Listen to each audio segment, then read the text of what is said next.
I'm the Assistant Provost for Faculty Appointments, and I have the privilege of introducing our panelists today and moderating the panels. First, just thanks to all of you for being here, both the audience and the panelists. I know you all have very, very busy schedules, and we appreciate your being here.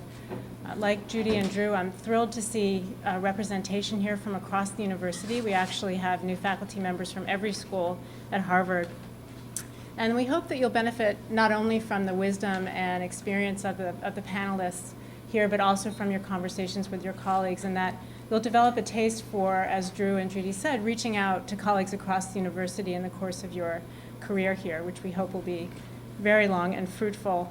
Before I introduce the panel, there are a couple of housekeeping things I have to do. One is, if you have a photo release, if you wanted to have your photo taken by our photographer Susie during one of the breaks, please hand that in to Roba.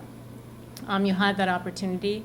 I also wanted to mention one of the things that we handed out to you is a kind of a brochure on faculty benefits. I wanted to point out that that's something that is in draft form that we are in the middle of developing, so it might not be the final version of that brochure that you see, so you're getting it first before other people do, but it's a great resource for you to look at benefits across the benefits you'll have access to in all spheres of your life. So the theme of today's panel is Navigating Life as a Scholar at Harvard. And the conversation will no doubt touch on questions that you've been asking yourself, such as how to chart your own course as a scholar, how to manage all the demands on your time, how to identify your goals and priorities and say no to activities that don't support those goals, that's a hard one, how to take advantage of the wide array of resources here at the university, how to balance work life and home life, in particular if you have children. And if you're a new assistant or associate professor, I know we have some new full professors here as well. How does one get tenure at Harvard? So we'll first hear from our associate professor panel, and each panelist will talk for about 10 minutes, and that will leave the second half of the hour for questions and conversations. We want this to be fun and lively, so don't be fooled by the formality of these surroundings. Our distinguished and varied panelists in order are Matt Andrews, Associate Professor of Public Policy at the Harvard Kennedy School, who researches public sector reform, and Pringle, Associate Professor in the Department of Organismic and Evolutionary Biology in the FAS, who studies the ecology of fungi, Marc Weisskopf, Associate Professor of Environmental and Occupational Epidemiology at the School of Public Health, who researches how environmental factors impact the nervous system. And there's a good deal more information about each of the panelists and their impressive backgrounds in your folders. So let's get started. We'll start with Matt. Okay. Thank you. It's really good to be here. As introduced, my name is Matt Andrews. I'm not Canadian, I'm South African. When I told my wife that I had to do this, and I said, gee, it's going to be a challenge to get all my thoughts in place for a 10-minute talk, and she said, no, the bigger challenge is convincing people you're a scholar. It's as I thought about it, I think it's actually being at a place like Harvard and look at the variation in the room. It's not actually kind of a silly statement that she made, because I think we are in very different places, and sometimes maybe the strategies for establishing a reputation as a scholar are not always going to be the same. So if what I say is something that doesn't resonate with you, it's my strategy. I haven't got tenure. I haven't established myself as a scholar yet. It may be a failure. But we are all different, and I think that's one of the reasons why Harvard is a great place to come to. I think it's also one of the reasons why it is difficult. It's a big challenge. For me, I think that there are 4 dimensions. So my background, I worked in the South African government in the mid-1990s. I did a couple of years graduate school, did a master's, and then I went and worked with the current president, Jacob Zuma. And after 3 years, I got so frustrated with it. I was a macroeconomist with what I didn't understand about government that I decided to come to the States and learn about government. And then I went and worked for the World Bank for a number of years, and then I came to this job. So in a sense, when I was here, my strategy for being a scholar was kind of like a bad one. Do a bit of education here, go work, do a bit of education, go work, don't write, and then kind of find yourself at Harvard having to produce research that people think is serious. My strategy being at the Kennedy School had 4 dimensions, and the first one was essentially to focus on research, easy. Second one, teaching. And at the Kennedy School, it's not just a degree program, it's also executives. The third was to engage in the school life, which is not only administrative, but is also engaging with people, and I'll talk about that in a second, not only in the Kennedy School, but beyond. And then the fourth was, very importantly for me, to make sure that all of the first 3 things connected to the world of practice. And this is where, my emphasis may be quite different from other people's emphasis. To me, to be an effective scholar, if you're working in a place like the business school, the Kennedy School, requires that there be an impact of your research in fairly short order in the world of practice. And, that is something that I've taken fairly seriously. Now, the difficult thing is that all 4 of those areas are areas where you come into Harvard and you say, well, I'm going to work in these 4 areas, and they all have so many opportunities that someone said to me, it's like drinking from a fire hydrant. You want to teach, here are 10 courses. You want to do research, here are 5 research centers, and we all want to relate to you because we all think you're interesting. So a significant part of it is actually making tough decisions, working out fairly early what you're going to say yes to automatically, and I would say putting a lot of other things on the shelf. Because you don't want to say no to a lot of things until you know about them, but you really want to kind of pull yourself back a little bit. First year I was here, I think I didn't do that terribly well, and I think I ended up probably spending a good 30 to 40% of my time doing things that I wish that I hadn't done now, because I think they didn't really lead me anywhere. They were very interesting and they were a lot of fun. But I think I could have maybe said to them, let me come to a meeting and before I commit myself to that. So one of the things I would recommend to you is, test the waters on everything that looks great. Have coffee with someone who's involved before you commit to be engaged, because there are a lot of things around here and you need to make good decisions. The idea of establishing connections university-wide and even outside of the university is, I think, very, very important. And here, I'm not going to get into the tenure discussion because you'll have it later, but I think, the idea of being part of a community of scholars and a community of people who are thinking about the things that you are thinking about is very important and is taken very seriously at Harvard. And that community needs to go outside of your school and outside of your, even outside of Cambridge. I think, people are looking for that, and it's very important. Doing that is really tough because, again, now you're kind of saying, well, Harvard is an environment where there's too much to handle. Now I'm going to go and kind of scan the world for people who do what I do. The most important thing for me at Harvard is I've had the same assistant from the day that I got here. And I think within the first year, she got a sense of who I was, and she got a sense of what my priorities are. And she really manages me well. And she really is a gatekeeper for a lot of things that are coming onto my plate or into my door. And she just kind of like stops those things for me. Because I think what she's realized is, there's so many things and so many pieces that I don't really have much control over them. I teach management, but I'm really poorly managed. So the one thing I would say is find yourself a good assistant. It's very important because there are a lot of emails that come to you. There are a lot of requests that come from inside and outside Harvard. And what Judith said is absolutely true. When people look at me, they'll say, oh, that's very nice. Nice to meet you. And then they'll see Harvard. And suddenly their eyes kind of get all bright and they start asking me if their kids can come and, if I'll come and visit their governments. And it's great to have someone to help you to manage some of those things and really to kind of move some of the requests that come onto my plate around. I think, I'm already at my 10 minutes. The one thing that I really wanted to emphasize is, I think you have to have the strategy. For me, I have these kind of 4 things that I think about, and I think very seriously about trying to find balance between them. I think research is obviously important, the connection to the real world, and for me, when I go for tenure, I don't know if it's the right thing, but a key thing I want to say is the things that I'm doing are being given attention, and they're changing the way that people are doing practice. And I'm kind of trying to cultivate that story all the time with the work that I do.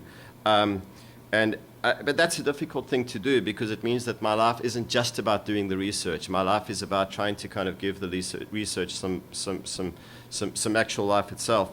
And that requires time, that requires energy, and that requires kind of really managing what you do. So I do say, I think you need to have a strategy. Don't just say, well, I'm going to write 20 papers and that's the way that it's going to be. Work out what it is that you as a scholar want to define yourself as. And when I say that, I also kind of really think that, it's not just what do they expect me to do to get tenure. This place is a place that can cultivate so many passions inside you, and if you kind of spend your time being defensive and thinking, what do I need to do for someone who's going to say whether I can stay or not, I think you're kind of wasting your time. I think that it really is a place where you can enter with ideas and in 5 years' time have those ideas go way beyond where you thought that they would be. And I would encourage you to kind of open yourself up to that and not to be kind of defensive, but to really be aggressive in finding out what it is that you care about and in cultivating that. Because my sense is whether you get tenure here or not, that's the way to be at Harvard. So that's my 10 to 15 minutes.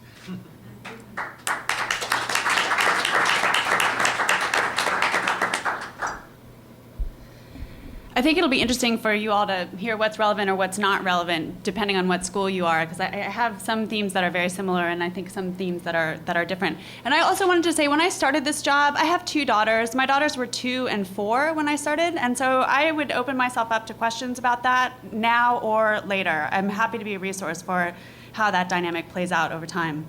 So I have some sound bites. I'm going to try to flesh out the sound bites just a little bit, and then you can ask me more if you want to know. My first soundbite is that we should all strive to be independent voices. You should be an independent voice as a scholar. So many of you have worked with advisors or mentors very closely up until this point. My advice is leave it behind. If you need a year to wrap up that work, great. If you just started a system as a postdoc, that's very common in the sciences, and you're taking it with you, make sure you have an explicit understanding with your postdoc mentor that it's your project now and not that person's project any longer. So be aware of how you're being perceived and whether or not you're being perceived as, and whether you are, in fact, thinking independently. And that's my second soundbite is think. It may sometimes seem as if you're wasting your time when you're spending some weeks simply reading other people's scholarship. But what you need to ask yourself is you have some amount of time to solve some problems, to answer some questions. What questions do you want to answer? And I think asking good questions is almost the most difficult challenge. And it's not a waste of time to take space and time to think through what the critical questions are. And now is your moment to do it. I would say this first year, this first set of years. So think is my second soundbite. Travel would be my third soundbite. Travel is part of your job. You need to travel for lots of reasons. You need to travel, it's useful because when you go to meetings, when you go give departmental seminars, you have to articulate what it is you're doing and why. And being forced to articulate that helps you think through. I have to do this all the time. I work with fungi. I work with mushrooms. I have to convince people that mushrooms are actually a reasonable way to spend your time. So all of you, some of you won't have as dramatic a problem potentially as I do, but I think all of you need to be able to say, this is why the work I do is important. The advice I got when I started, which I think is useful, I picked one meeting. I go to that same meeting every year. It's the Mycological Society of America. It's about a 300-person meeting. Everybody knows me there. I know everybody there. They know my work. They'll read my work. And that has been incredibly useful for lots of different kinds of reasons. I take a different strategy when I publish. I try to publish in as many different journals as I can. Science is a huge field, and for me it's become a bit of a game. Where can I sell fungi? That journal doesn't normally think about this group of organisms, but actually it's very relevant to public health. So I'm writing a piece on fungal spores and asthma, for example. So anyway, I just offer it as a strategy. And often if you publish in one place and you often have some citations in something that you published to other pieces of work that you've published, you can reach multiple audiences that way. So, but traveling is definitely a good thing to do. don't grow too large too quickly. Okay, so the soundbite there is don't work with jerks. Almost everyone has the experience of hiring that disaster postdoc who sucks away all your time because he never shows up in lab and he's just wasting your money. You can avoid that somewhat by staying small initially and growing larger later. Or just being very careful about the people that you let enter your life. And by the way, the don't work with jerks strategy is also relevant for your collaborators. You can very quickly tell when someone is going to suck away your ideas and then use them in some weird way that all of a sudden you realize you're not really a part of that anymore. You're just feeding into someone. So just be careful about that.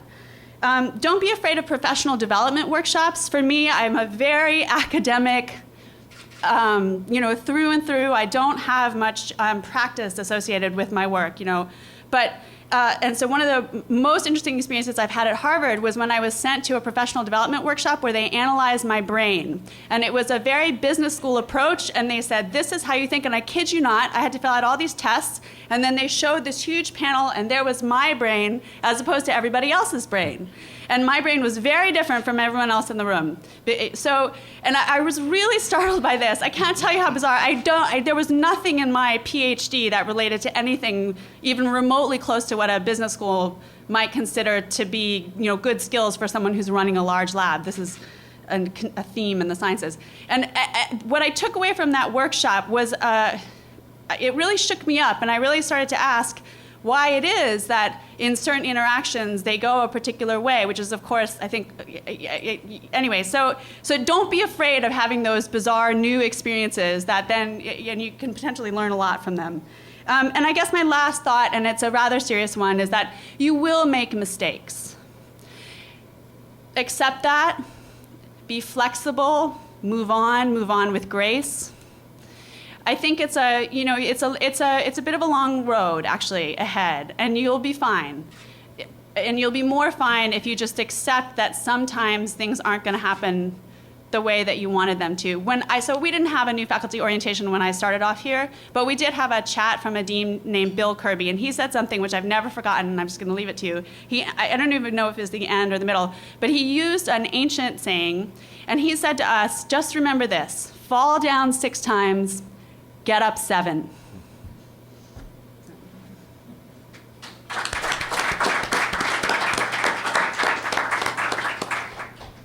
Wow, I don't know where to go after that. That's great. So I have the advantage, I guess, of speaking last here, which means I don't really need to say much because these guys have covered a lot of what I was going to talk about. But I think they raise great points, and I think it's very interesting seeing the similarities across all of this. Just by quick way of background, and public health tends to get a wide variety of people. So I came with a background that I always thought was a little bizarre, but in the School of Public Health, people come from all over the place. I did a PhD in neuroscience, lab neuroscience, and sort of slid from there into public health and environmental health, and eventually epidemiology and environmental health, and now I sort of look at a population level rather than a lab level. And I did that coming back to Harvard, so I'm going to talk to you from a perspective, and I guess these guys may or may not have had this, I'm not sure, of having been here for a few years before I actually started as a faculty member.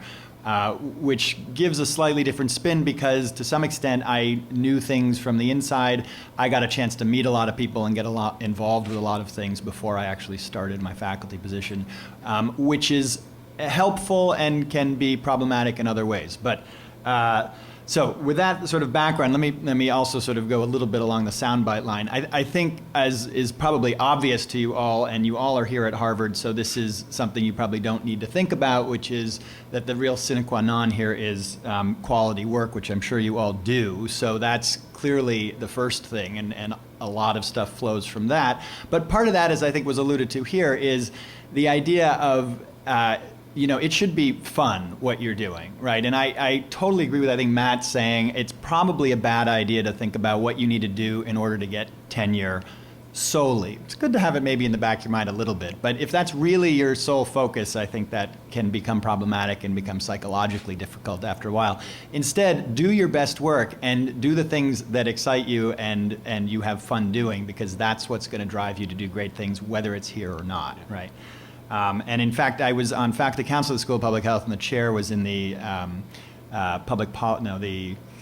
health policy and management department, and he said that the best advice that they gave their young faculty was basically to sort of ignore tenure at Harvard and just say, look, you're going to be the best scholar you can be wherever you are, whether it's here or not, and go and do your thing. So with that said, I think I also want to touch on what both of these folks have talked about, and I'm just going to give it a slightly different spin. And it's, again, the idea of your sort of unique contribution, right? So this going around initially and sort of stating in one sentence what you do is great. But what I would encourage you to do, which I imagine you all kind of do anyway, but I would almost encourage you, and in fact, I'm sort of pushing our department this way, to actually on a yearly basis have the junior faculty actually write a few sentences out about why you are unique. What is the thing you're doing that is sort of not just incrementally advancing the field, but why you are substantially different, right? Why are you making a sort of quantum difference in your field? Now, that may evolve, and you may think about it all the time, but I think crystallizing it is good, even if you get it wrong the first few times, and it changes. I think having that in mind is a good thing, not just for a few things I'll talk about for you going down, but I think it's also good for others to hear. So when people in your department are advocating for you, or when they're talking to someone in a different school, to be able to say that and sum it up quickly is very beneficial for them. And they're busy people with a lot of things on their plate. So, keeping a good soundbite for them and feeding it to them is not a bad thing. Part of that also, I think, is that what hopefully flows from that, which these guys have talked about as well, is this idea of what you do get involved with eventually. Because as everyone's going to tell you, and it's an amazing place being at Harvard, there's so much going on, as you can tell from this room, and it is like drinking from a fire hydrant. And that's problematic. That's great, and it's problematic, and it's very difficult to manage. And there's no question in my early years, it was like, it's coming at you like a fire hydrant. And there is the opportunity to get involved in a ton of different things, and I did the same thing, I guess, as Matt. I definitely would say a mistake I made was to do too much in the first year and to not stop and think for a little while about what you really want to do. And I think if you can keep the focus on why you're doing something sort of unique, what is your unique niche and your real sort of quantum contribution to your field, that you can try and stick as best you can to that. And I guess I would also reiterate this idea of part of this may be slowing down in the first year. Yes, have the coffee with that person, find out everything that's involved, but there's time. You don't need to do it all right away. And in fact, the papers in your first year probably aren't going to matter as much as the papers in your third or fourth year, and they'll probably be better papers. So don't worry so much, I guess I would say. So part of that and having coffee with things, the other thing, again, touching on what they've talked about, is really see and be seen, right? The other thing, other than Jesus having a wife that's been on the news a lot lately, at least that I've heard, was this idea that some study, and I have to admit I didn't go back to the original literature, on what really gets you ahead in the workplace. And they said what gets you ahead in the workplace is bragging.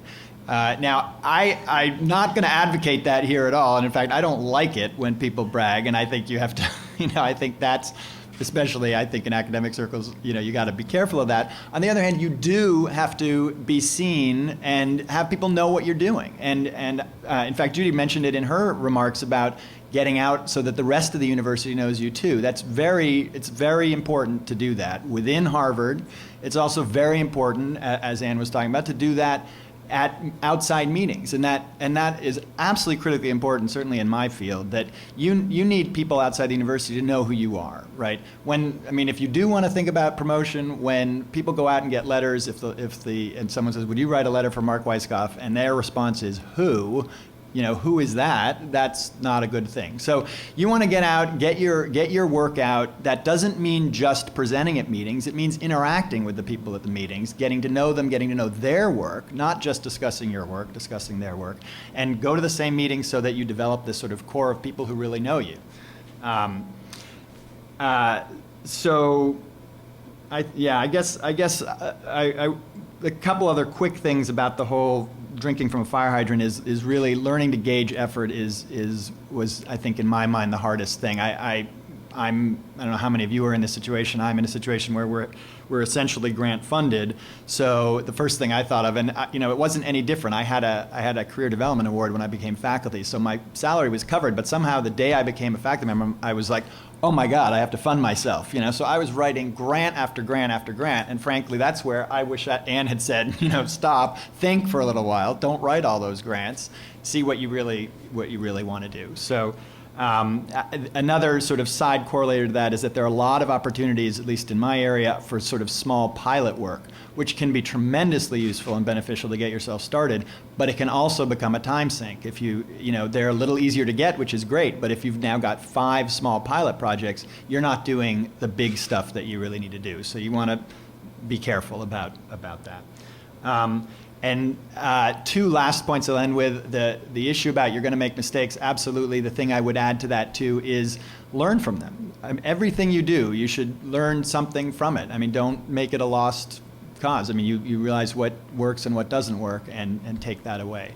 And the second thing I would do is that I actually haven't taken these hints myself yet. I'm trying to, but I would recommend that this business of sorry, this is a point that I missed. Let me get back and I'll come to this. The issue of collaboration versus independence also is a difficult one. For me, having been at Harvard, it made it a little bit more difficult because I was already integrated with a bunch of people, and to try and then separate out my stuff from them was tough. So I basically tried to sort of start things very new from the beginning, and that was something that I really had in my mind from day one, and I think I would totally encourage you to do that. Now, it's not a bad idea to keep some, if you've got some things going, to keep them, because another thing that's useful is to have some stuff going that maybe is easily productive. Maybe it's not the hottest stuff, but you can be reasonably productive without a whole lot of effort, so you can put more of your effort into really getting your stuff that's yours going alone. And that will come into play when you're dealing with collaborations versus independence with folks. You want to, you do want to get some stuff out. You want people to know you. You want to work with them, but keep time for yourself. And then so the last thing on that is that once you do start doing your own thing, think about after a little while, if there's a good opportunity for, say, a review paper on your sort of topic, so that 1, you'll cite a lot of your own stuff, but 2, people start to see that you are the person for that, right? So that sort of begins to tag you as the person to go to for that thing. So I guess I would leave it at that and just thank all you guys for letting me talk here.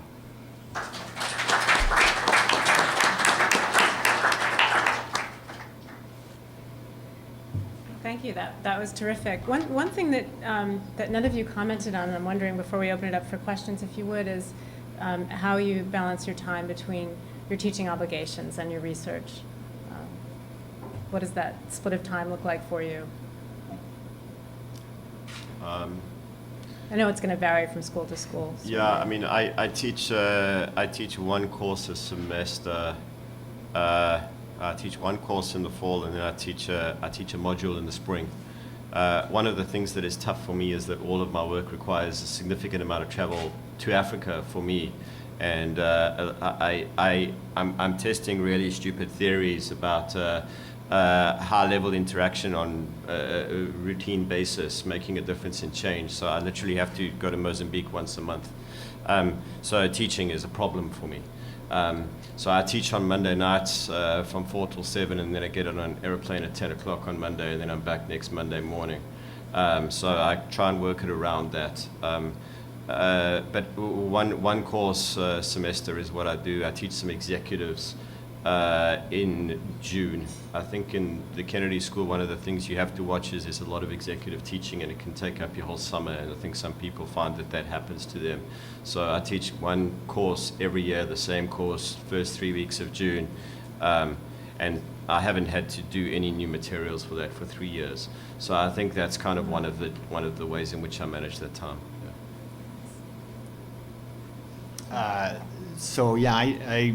Actually, it doesn't just vary by school, it even varies by department within schools. So my teaching load is probably pretty slow, I would guess, on the average, although I'm guessing in GCD at the School of Public Health, it might be even lower. Although, as we advocate all the time, that there's teaching and then there's teaching. So there's classroom teaching, and then there's a lot of teaching you're doing with your postdocs and your trainees on a one-on-one basis, which is extremely important as well. As far as classroom teaching, I co-teach 2 classes, and so overall that's like 1/4 of a student's load in a semester, and I put them both in the spring just because it does take time. But I also, once you've done it a couple of years, it tends to go a little bit faster. But it's tricky. You got to do it, and I also find that it's good to have students see you, and then the good ones often or sometimes will come and work with you, which is a good thing. But it's tricky. I mean, there's obviously balancing. You need to do some, but it can take away from research time, and can be a difficult thing to manage. There's a program here called the Freshman Seminar Program, and it's a fantastic way to teach. The freshmen, I used to teach high school, and the freshmen are kind of everything the best about Harvard students. They're so bright, they're so open, it's so much fun, and so I guess. And as far as the time management goes, so I would highly recommend that everyone look into the Freshman Seminar Program. It's pretty great. And as far as the time management goes, it is worth it the first year you teach any course to spend a lot of time on it. You'll find it takes a disproportionate amount of your time to prepare. But if you prepare that first time well and you archive very carefully your materials, then the next time you teach it, at least for me, science moves quickly, and so I'm constantly updating. There's always something new to add and something new to say, but the core materials are there. And so the burden of time does get easier, which then the next bit of advice is pick the courses you want to teach carefully and maybe teach them again and again for a while, rather than teaching new courses every few years. Thank you. So now let's have a much broader conversation. I hope some of you have questions for our panelists. Who's going to? Please go first. So I have a question about sort of tactics of publishing. So in basic sciences, where frequency of publication is much lower than social sciences, the higher impact papers tend to take quite a long time to get data from. When you start off, is it, which you say is a more priority, are this quickly showing evidence or to come in kind of benchmark and all that to be? So, to get that kind of nature paper might take 2 years or 3 years. So you can wait until you come into your first independent publication is kind of saying alternative lab, or you might have like smaller projects which you can publish quicker and have less impact and get yourself out of the independent. I'm not sure about balance. It's lots of things that don't postdoc which you can publish, you sit and kind of hold out and not publish and kind of Get everything done out from your postdoc now. Take the next 6 months and just get it done. Because if you don't get it done now, it's not going to happen. It's probably not going to be as relevant. There isn't a right answer to that question. Different fields are really different. So for example, if you're a neuroscientist, it's quite common to have a very low publishing rate. Maybe one paper a year is quite a lot because the experiments are really difficult. Other fields, experimental evolution, a lot of publications every year are more normal. Theory, a lot of publications every year are more normal. I think, and then I have a bit of a Pollyanna response. I wouldn't think about it that way. I would think about what's the important question that you're going to answer. If you've really answered that important question, it's going to go somewhere great. And so whether answering that important question takes 6 months or 2 years, I can't answer for you. But start with the question and then let that be your guide, because important questions go good places. So if you have leftover, I have leftover proposal, so that line for art. So you could publish it, might not be that high impact, then you might publish it with a mentor. I don't mind just not publishing it, focusing on that key question, but that might take longer to get. You have a little time at the beginning. So I would say if there were ever a moment in your career where you were going to go for it, now is the time to go for it. And you have time to readjust if a year down the line you realize that figuring out whether fungi are immortal or not is not an easy problem to solve over the course of, that's true, actually. It's one of my research fields. So it just is on very long time scales. So you have time, and I would say, I don't know, I would encourage, I think go for it, you're here, you got resources, you've got amazing people around you, you can attract amazing people to your lab, no time like the present, definitely. Yeah. So if you think there's a potential to spend 2 years and get a blockbuster Nature paper, absolutely go for it, yeah. Just this issue of getting the right question, I think that cuts across fields, because we're in completely different worlds, and I think that it's absolutely vital. And if I think maybe what you need to do is kind of realize also that getting things out is not just about publishing. It's also about going to conferences. It's also about putting there are other ways of communicating with people. And I think one of the things that maybe is a good strategy in the first few years is communicating your work in a way that generates some answers about what are the questions that people really care about. Because when you get those big papers, you don't want to get a fabulous paper that people say that's a fabulous paper, but it's a really boring topic. So I really think you need to kind of spend that time and maybe think it's not just about kind of getting, articles out. It really is about doing all the things that we've been speaking about in a manner that helps you by the year 2 or by the year 3 to have some research project that is in place that is actually tackling a question that people are really going to care about. So when the articles start to flow, they're reading them, they're citing them, and it's kind of getting you out there. I think it's very important. Go. Question that might be too particular, but the question that I have is actually about navigating the student labor market in trying to find research assistants. I feel like more senior professors, I was going to say older, old person. So I have a sense of the informal labor market. They know their colleagues, they know how to find things, but you are in a position where you need to kind of get up and running quickly. You could find person, I don't want to work with jerks. And I want to make sure that I can quickly figure out where the students are, how to kind of get a sense of how good they are fairly quickly. And I would just love to hear any experiences you've had here at Harvard in particular about how to navigate the student labor market and manage it. Teaching is a great way to find bright, interesting students who care about what you're doing, because if they're doing well in your class, they probably care about things you care about. Yeah, I mean, I'd agree with that too. I've found people through students, through talking at the school, and actually also with other faculty. They'll have people come to them and they don't have a spot, and so they pass them on. But it is tricky. I mean, I don't think I'm yet at the point where I'm really great at completely vetting somebody and knowing that I'm getting exactly what I'm getting. But there are great students here, and so I would have them know you and be very interactive with them so that they're totally comfortable coming up at the end of your lecture and saying, hey, that was great, can I do something with you? I mean, I think the struggle that I've had with students is we talk about us managing our time so that we're productive. I think you get a lot of really smart students who commit to help you on things, and basically they were overcommitting in themselves. And I think over time, one of the things that I've really focused on a lot is making sure that student is actually going to be able to do the things that I'm asking that student to do, given all the other things they're doing. So when I was talking, I was mentioning my assistant, and she's really good at kind of working that out for me. So before I hire someone, I generally have them sit with my assistant, and they have to anyway with all the forms. But at the end of it, I sit with my assistants and say, tell me a little bit about kind of how they talk about managing themselves. And she'll say, don't hire this person. Because I think that's been my biggest struggle. I've had really good students who I think have really wanted to work with me, and they don't always kind of carry it through. Sort of along those lines, I think I might add too, and this may not necessarily just be sort of research assistants, but also potentially students that might do theses or something with you. I've tended to get them through knowing them they've already been at the school and they've been doing stuff, and they come to me or I find them. But I have noticed that at least in our school, and I don't know what it is in yours, that it can potentially be advantageous to be on, for example, admissions committees.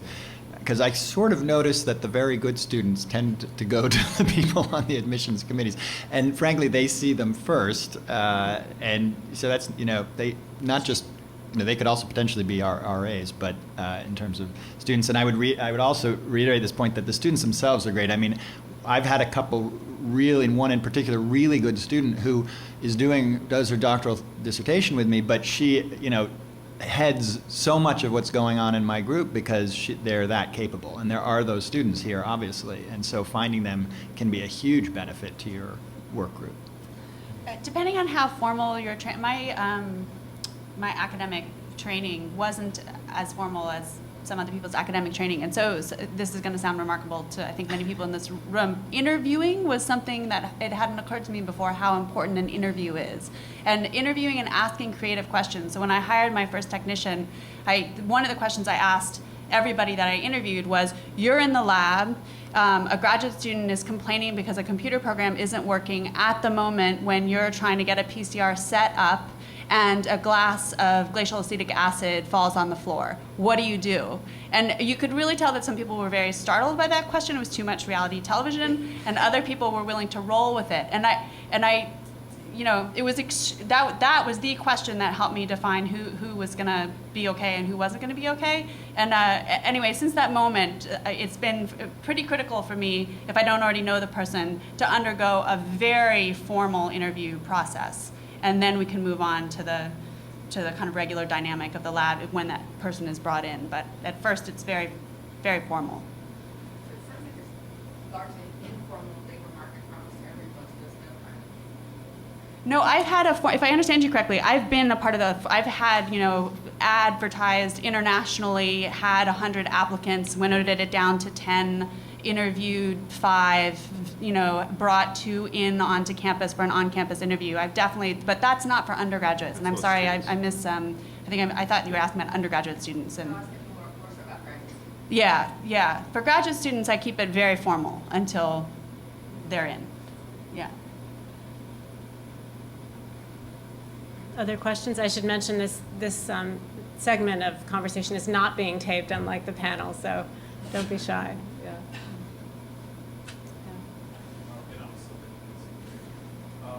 Maybe a question for those who are published less in their fields. I listed my research projects the other day, and in my field we published perhaps 1 per year. And I came up with 13 projects, which I want to kill at least 4. Now, not all of them, or most of them are with co-authors. How do you approach the conversation to tell them, folks, I want to get out of this?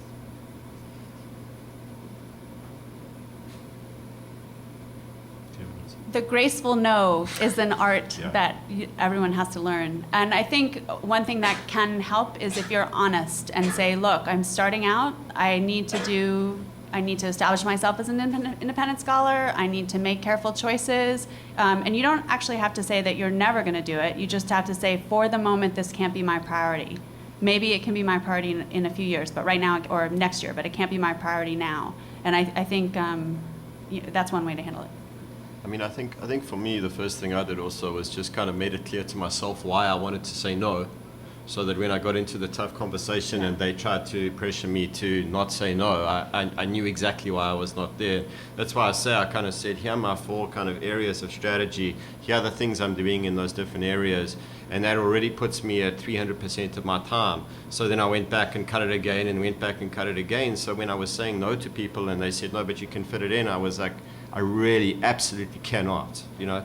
And I think that, you know, a graceful no, but at the same time, a very firm no with the reason and saying, look, I've actually looked at my time. I'm not just kind of like, I'm not just saying this. I cannot do it.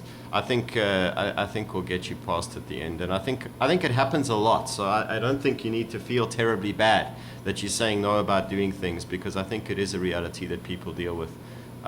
It sounds to me that you probably have to cut more things, though, which is the tough reality. I think saying no to ourselves is sometimes harder than saying no to other people.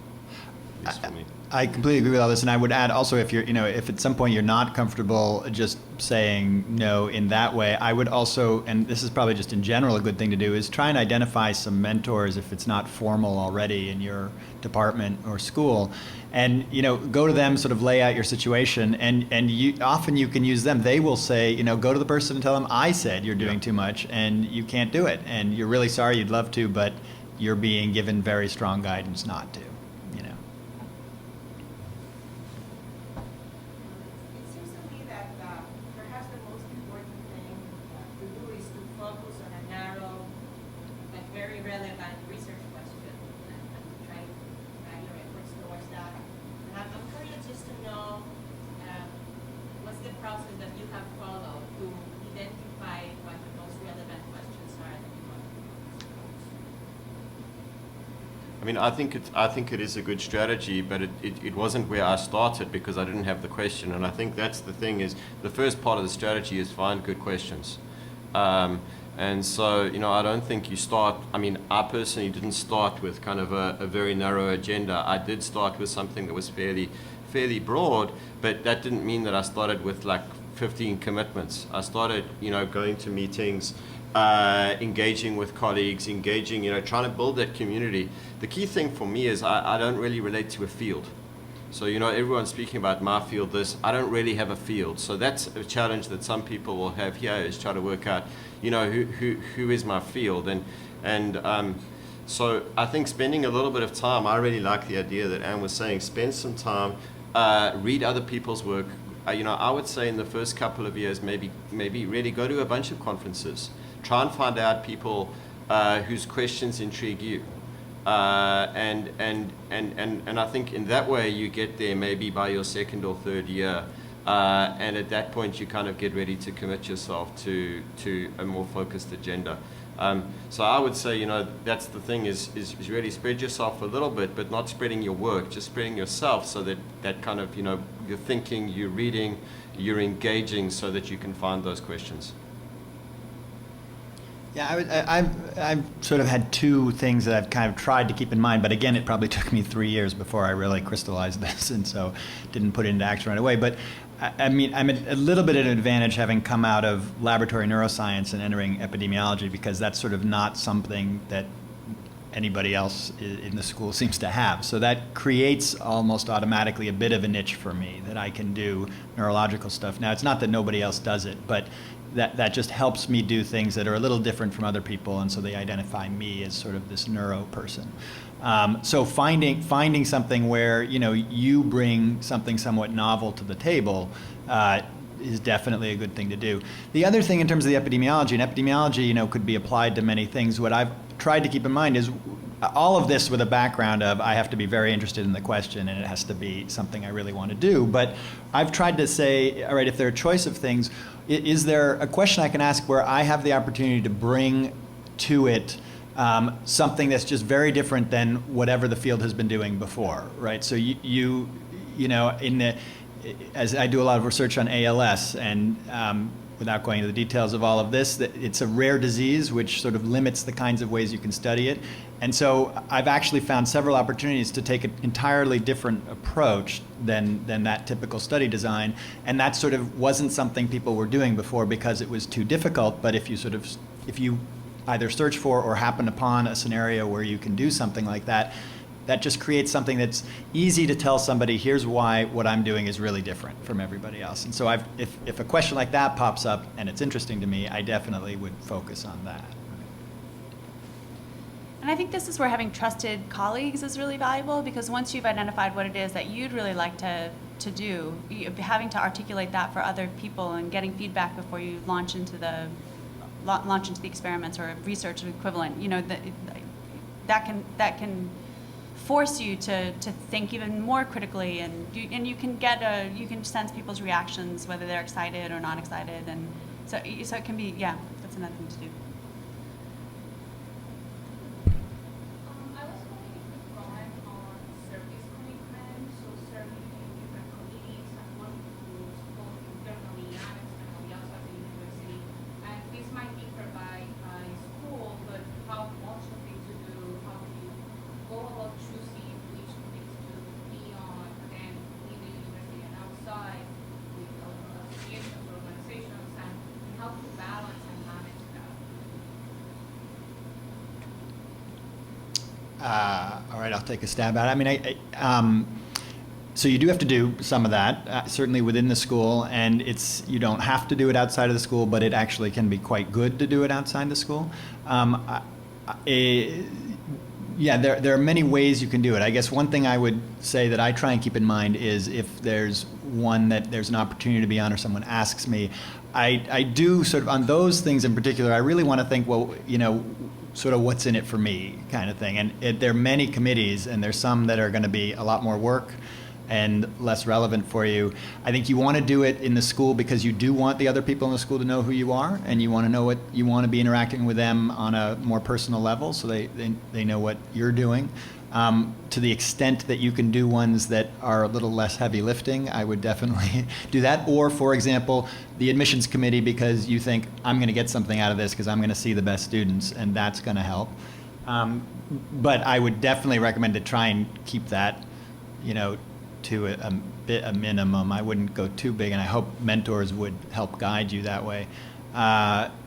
Somebody once said about anything that, in terms of this managing what you should do, that, when someone calls you to do whatever it is, whether it's community or something else, you ask yourself, would you do it next Tuesday? And if the answer is no, just say no matter when they're asking you to do it, because next Tuesday, it will eventually be next Tuesday. And as far as outside the university, I enjoy doing that, and that's part and parcel of this getting out and seeing and being seen. So I've done some Institute of Medicine committees that it's very good. You're asked to be on them. You interact with a wide variety of people that are sort of in semi-related areas. It's good to know them. You get to know them both scientifically and personally. I try and keep it to a minute. I don't think I'd ever do more than one at a time, for example. But I think it's definitely worth it. It's part of that getting out there and being seen. And these people in the end may be people that wind up writing letters for you. So it's a good thing to do. I mean, I think my sense is that when you say no to these things, especially internal ones, you really need to be very graceful in that no as well, because these are people, these are your colleagues, whether they are administrative colleagues or faculty members. At the same time, I think you have to say no a lot, because people see you coming and they think this would be fantastic. Sometimes they're being very collegial and they're thinking, gee, it would be nice to have something once a week or once every 2 weeks where I could see this person. And so I think you need to look at those. But I do think one of the things that it took me a year to work out was that there were things that actually I could get my points for that actually I really wanted to do. And I ended up for 3 years organizing the faculty research lunch. It's fabulous. Every Wednesday I would organize the speakers and I would send the emails out and I would engage. So, by my 4th year, pretty much everyone at the Kennedy School knew who I was, which is quite an achievement. But I only found that because at the end of the first year I sat down with the academic dean and said, could I negotiate what I'd do next year, and could you kind of give me a list of things? And I found on that list that there were some things that I would choose to do next Tuesday, and I was kind of attending all of them anyway. But the other thing I would say is when you're on the committees, I think you also need to manage the engagements that you have while you're there. So I find with admissions committees, for example, I think they're great to be on. But I also find that sometimes, they have 100 meetings and I really only need to be at 10 of them. And I'm not saying kind of like, fob them off and don't go to things you need to be at, but you'll learn after a while that there are a bunch of process meetings that you don't really need to be at. Someone will help you to make sense of that stuff. So even when you kind of have the commitments, you still then need to manage kind of the time that you allocate to it. And there's still space to say no to some of the activities that come along with some of these committee activities. Nice. Yes, please. Thanks for your presentations. One of the questions that I have for all of you is how you make decisions around engaging with practice and policy and the kinds of requests that might come from governments or policymakers or kind of outside of university service, but service to a public, which often I think works in line with the research agenda, but not always. And just how to manage that, especially early in a career rather than as a researcher. It's very hard. I did it very poorly for about 4 years, and I think I paid quite a big price. And now I don't do anything that doesn't have to do with my research. And I think part of it was when I came here, I didn't get the whole Harvard effect. That people want you because you're at Harvard, you can pretty much get to do anything in the world of practice if you kind of position yourself well enough. So I would say before you commit to do things in that world, think about exactly where you want to be, exactly what you want to do, and you motivate those things. Requests that come for me to do things, I've kind of worked out ways to move those around the school, so because you do want them to get answered, you do want if there are practical issues and if there are people who need help, you want them to get that help. but you know, the problem is you get engaged with the practical matter somewhere else, and you know, the next year you've been working there for 3 years. And so I just think the cost is pretty significant if you don't manage that really, really tightly. And even if you're getting requests and at the beginning you don't know what you want, so you find yourself saying no a lot. At the beginning I thought, gee, what happens if they stop asking? They won't. They're just going to ask more. So, you know, like I would say, I think probably the best advice I think here is when Anne said, you know, if you're spending time not doing that stuff and reading and thinking, and that's probably a good measure of whether you're spending your first couple of years well. If you're spending all of your time on aeroplanes going and doing practical work that you don't see any connection with research, that's not a good thing. At the same time, you know, the question about how do you find good questions. At the end of the day, I found my good questions from a lot of those practical things. That's how they emerged for me, and that's how my research sites have emerged as well. Let me just add to that, because I think that's critical too. At some of these outside committees, for example, outside of the school, I've tried to pick ones that are close to my field. Partly they're calling you for that anyway, so it's not likely to be terribly far. But not only does that help limit the amount of work, because you probably, for example, know a lot of literature already, but often you will discover things that are quite helpful for you. And almost every committee I've been on, I've found an opportunity to do a line of research that I hadn't realized before. That's just come out of the fact that I've had to survey a lot of literature. So when you keep them reasonably, in contrast, I made one mistake because a friend bugged me many times, and I eventually gave in to be on a state panel on something that really was sort of outside of my domain, and it was a disastrous time sink. It was, and then on top of it, once the report came out, you're just getting calls right and left, and I eventually had to sort of. I don't have an assistant to answer my phone, so I stopped giving my name when I answered the phone, so I could say, "Oh, he's not here. Sorry." You know, call me later. You became your own assistant. Exactly. That's right. Yes, last question. Thanks very much for your presentation. My question is, why are you doing this? Good question. Because I wish I'd had this when I started. And actually, I have to say that the process of sitting down and thinking through what I wish I'd known 7 years ago was lovely. It's interesting. It's interesting to think what I would have done differently, and I would have done some things differently. Some things absolutely not at all. So, I mean, it's fun. I mean, I feel like the greatest gift Harvard ever gave me was my own lab. That's all I've ever wanted. My own lab. Not all I've ever wanted. I wanted children too, but it's pretty. It's pretty fantastic. So I guess it's in a way it's a little bit. Giving back? I mean, I think for me, pretty much the same thing. I think Harvard is a tough place to navigate. I think because it's a special place.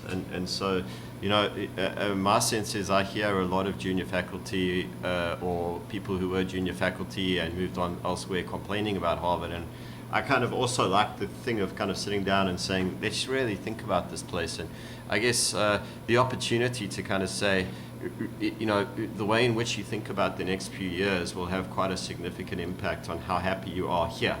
And I think there are some strategies that can really make it worthwhile for you. And no one shared those with me at the beginning. So, you know, I did make some mistakes at the beginning. And, you know, I think if someone had said, you really don't have to do everything everyone asks you to do, that would have been tremendously helpful for me. And I mean, I agree completely with what they're saying, and I would just add that also I'm definitely a social being, and I like getting out and meeting everybody at Harvard and just hearing what people are doing, and even getting to Cambridge. I mean, we're over at the medical area, and we don't get to hear that often. And I like doing this because I also just feel more part of the larger Harvard. And frankly, I would encourage you guys to interact, as this is hopefully setting up for you to do, with other people. Both because I just like hearing about what people are doing, and they're doing fascinating stuff. And some of that will be totally irrelevant for what I do in my career, and some might not. I might meet somebody that, you know, is doing something and we come up with something interesting. But I just, the intellectual engagement here is incredible, and I think take advantage of it wherever you can. It's fun to see. Thank you. That was a great question to end on. So we now have, and that was fabulous. We now have 15 minutes for a break and hopefully some more conversation before our tenured faculty panel. So let's just thank our panelists.